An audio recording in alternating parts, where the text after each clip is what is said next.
संसाधन। आज हम संसाधन के बारे में पढ़ेंगे। संसाधन क्या है और संसाधन की उपयोगिता, विकास।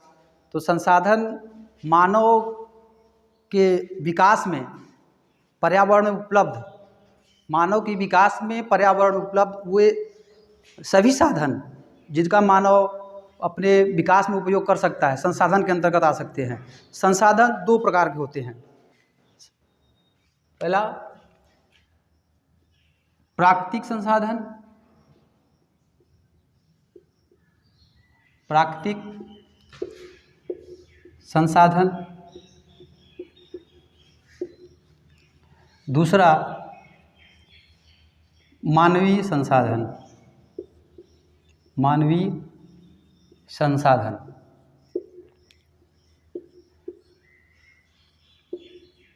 मानवीय संसाधन प्राकृतिक संसाधन से आशय है वे संसाधन जो प्रकृति द्वारा उपलब्ध हुए हैं, वे प्राकृतिक संसाधन के अंतर्गत आते हैं। और मानवीय संसाधन वे संसाधन जो मानव द्वारा निर्मित किए गए हैं या मानव द्वारा बनाए गए संसाधन को मानवीय संसाधन कहते हैं। तो जैव संसाधन, उत्पत्ति के आधार पर संसाधन में हम पढ़ेंगे जैव संसाधन। जैव संसाधन से मतलब है वे संसाधन जो जीव जंतु यानी प्राणी जगत या वनस्पति जगत से जीवित प्राणियों से मिले संसाधन को हम जैव संसाधन के अंतर्गत देखेंगे। इसमें जैसे वनस्पतियाँ, जीव जंतु और उसके बाद दूसरा है अजैव संसाधन। इसमें अजैव में ऐसे इसके अंतर्गत वही चीज़ें आएंगी जिनको जीवित प्राणी नहीं है, जैसे कि चट्टानें हैं, खनिज हैं या और चीज़ें हैं, इसके अंतर्गत आएंगी। दूसरा है संप्राप्यता के आधार पे। संप्राप्यता में है नवीकरण योग्य संसाधन और नवीकरण योग्य संसाधन। नवीकरण में आप पढ़ेंगे नवीकरण योग्य संसाधन में वे संसाधन जिनको हम पुनः प्राप्त कर सके या पुनः उनका उपयोग में लाया जा सके, ऐसे संसाधन को नवीकरण योग्य संसाधन कहते हैं, जिनका पुनः रासायनिक क्रिया या भौतिक क्रिया द्वारा चक्रीकरण किया जा सके। जैसे सौर ऊर्जा है, जल है, पवन ऊर्जा है, ये ऐसे संसाधन नवीकरण योग्य संसाधन के अंतर्गत आएंगे। जल, पवन, सौर, ये सब नवीकरण संसाधन के अंतर्गत आएंगे। अनवीकरण युक्त संसाधन, अनवीकरण युक्त संसाधन से है जिनका हम एक बार उपयोग करने के बाद दोबारा इसका उपयोग नहीं कर सकते, अनवीकरण युक्त संसाधन के अंतर्गत आते हैं। इसके अंतर्गत खनिज तेल, कोयला, इसके अंतर्गत खनिज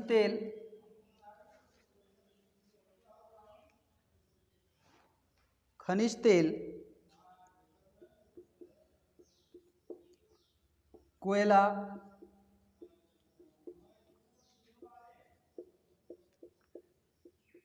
आदि आते हैं। इसके बाद हम पढ़ेंगे स्वामित्व के आधार पर। स्वामित्व के आधार पे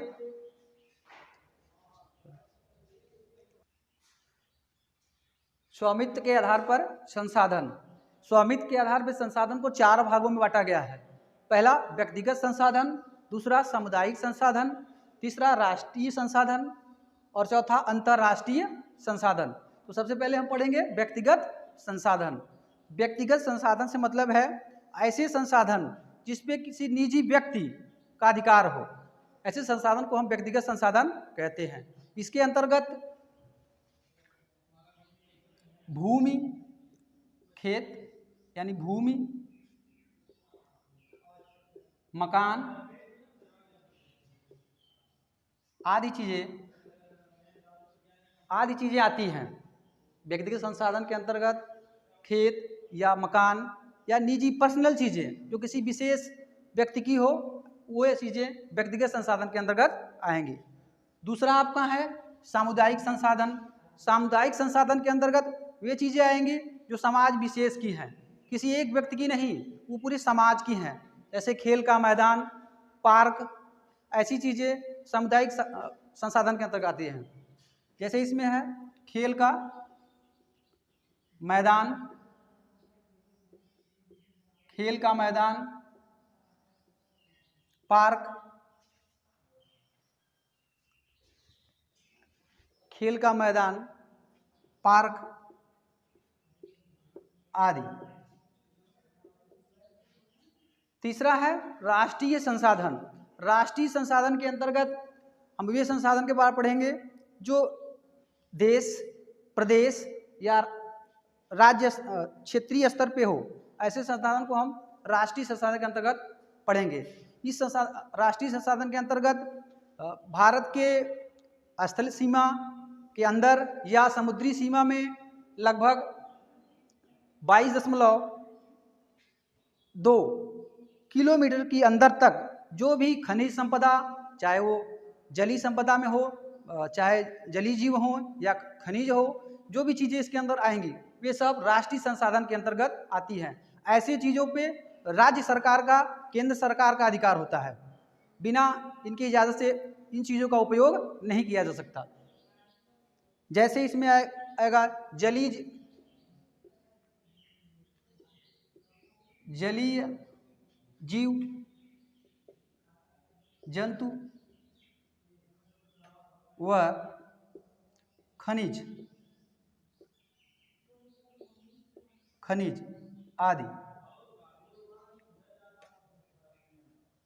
चौथा है अंतर्राष्ट्रीय संसाधन। अंतर्राष्ट्रीय संसाधन के अंतर्गत वे संसाधन शामिल किए जाते हैं जो किसी देश का उस पर अधिकार नहीं होता। इसके लिए एक संस्था का निर्माण किया जाता है, वे संस्था के इजाज़त से ही इसका उपयोग किया जा सकता है। बिना उस संस्था की इजाज़त के इसका उपयोग नहीं किया जा सकता।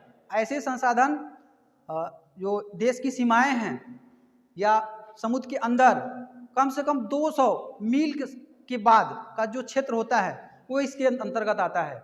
उन 200 मील से दूर की जो सीमाएं होती है उसके बाद जो ये विशाल समुद्र है, इसमें जो भी खनिज पाए जाते हैं, इन खनिज का उपयोग बिना इन संस्थाओं की इजाज़त के कोई भी देश नहीं कर सकता। इसके अंतर्गत 200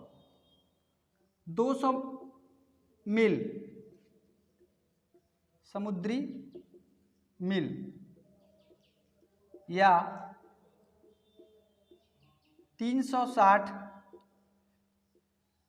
किमी के बाद जो क्षेत्र आता है उसमें जो विशालकाय जलीय जीव हो, चाहे खनिज संपदा हो, चाहे और भी समुद्री सीपी, घोंगा या विशालकाय जीव जंतु, जो भी चीज़ें निकलती हैं उसका उपयोग कोई भी देश बिना इस राष्ट्रीय संस्थाओं की इजाज़त के नहीं कर सकता। उस पर किसी एक देश का अधिकार नहीं होता, अपितु एक संस्था होती है जिस संस्था का उस पर अधिकार होता है। बिना उस संस्था के कोई भी देश का उपयोग नहीं कर सकता। विकास के स्तर के आधार पर भी संसाधन को 4 भागों में बांटा जा सकता है। इसमें पहला आपका है संभावी संसाधन, दूसरा विकसित संसाधन, तीसरा भंडार और चौथा है संचित कोष। तो सबसे पहले हम पढ़ेंगे संभावी संसाधन।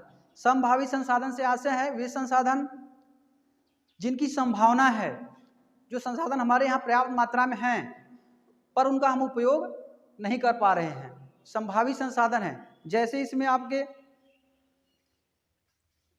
सौर ऊर्जा,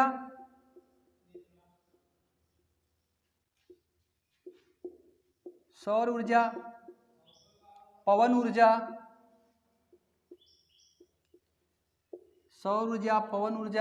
जल आदि। सौर ऊर्जा, पवन ऊर्जा, जल ये संभावित संसाधन के अंतर्गत आएंगे, क्योंकि ये हमारे यहाँ राजस्थान, गुजरात जैसे राज्यों में इनके अपार उपलब्धता है, लेकिन इनका हम सही ढंग से उपयोग नहीं कर पा रहे, क्योंकि उनका सही ढंग से उपयोग करने के लिए हमारे पास तकनीक नहीं है। इन तकनीक के अभाव में हम इनका उपयोग नहीं कर ये, लेकिन इनकी संभावनाएं हमारे यहाँ हैं, ये चीज़ें हमारे यहाँ उपलब्ध हैं, लेकिन संसाधनों या प्रौद्योगिकी के अभाव में हम इनका सही ढंग से उपयोग नहीं कर पा रहे हैं। अगर इनके लिए हम प्रौद्योगिकी हमारे यहाँ स्थापित किया जाए, ऐसी तकनीक विकसित किया जाए, तो इन संभावित संसाधनों का उपयोग किया जा सकता है। भारत में राजस्थान,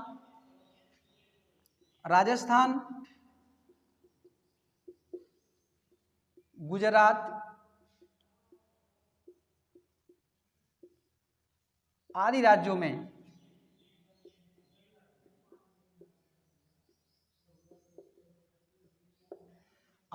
में पर्याप्त इनकी संभावनाएं हैं।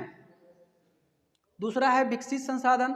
विकसित संसाधन के अंतर्गत वे संसाधन आते हैं जिनका हम उपयोग कर सकते हैं या उनका उपयोग कर रहे हैं। ऐसे संसाधन विकसित संसाधन के अंतर्गत आते हैं जिसका मानव खोज करके अपने कार्य में उनका उपयोग कर रहा है। ऐसे संसाधन विकसित संसाधन के अंतर्गत आते हैं। चौथा है भंडारण। भंडारण से तात्पर्य है ऐसे संसाधन जिनका हमारे यहाँ पर्याप्त मात्रा में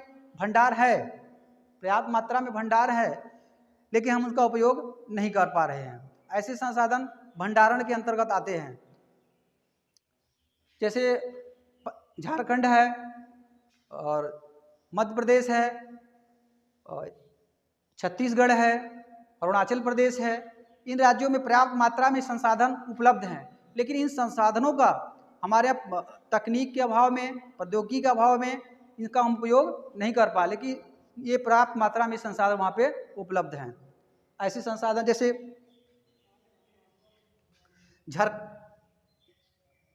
झारखंड,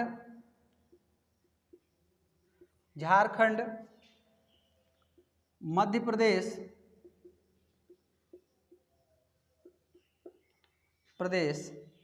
अरुणाचल प्रदेश में खनिज व जल संसाधन की पर्याप्त भंडार हैं, लेकिन इनका हम उपयोग नहीं कर पा रहे हैं। क्यों नहीं कर पा? कि हमारे यहाँ इस तरह की तकनीक नहीं है जिससे हम इनका उपयोग कर सकते। जैसे जल है, जल में हाइड्रोजन और ऑक्सीजन मिला होता है, या जल ऑक्सीजन और हाइड्रोजन से बना है। अगर हमारे पास ऐसी कोई तकनीक हो जिससे हम हाइड्रोजन से ऊर्जा प्राप्त कर सकें, लेकिन ऐसी तकनीक नहीं है जो हम जल से हाइड्रोजन को निकालकर हम ऊर्जा को प्राप्त कर सके। अगर हमारे यहाँ ऐसी तकनीक विकसित हो जाए तो हाइड्रोजन ऊर्जा की हमारे यहाँ पर्याप्त उपलब्धता हो जाएगी। चौथा है सिंचित कोष। सिंचित कोष में है कि कुछ चीज़ें हैं या खनिज पदार्थ हैं जिनका हम उपयोग कर चुके हैं या उनके बारे में हम उपयोग करना जानते हैं और हम उपयोग कर भी रहे हैं, लेकिन वो ज़रूरत के अनुसार कर रहे हैं। और कुछ जगह ऐसी चीज़ें हैं जो पर्याप्त मात्रा में है, उपयोग करना हम जानते हैं, लेकिन हम इस समय नहीं कर रहे हैं। आवश्यकता अनुसार उनका उपयोग हम करेंगे। ऐसे भंडार को हम सिंचित कोष के अंतर्गत रखते हैं, जिनका उपयोग हम कर रहे हैं और करना जानते भी हैं, लेकिन हमें जो ज़रूरत के अनुसार उपयोग कर रहे हैं, ऐसे भंडार सिंचित कोष के अंतर्गत आते हैं। रोका।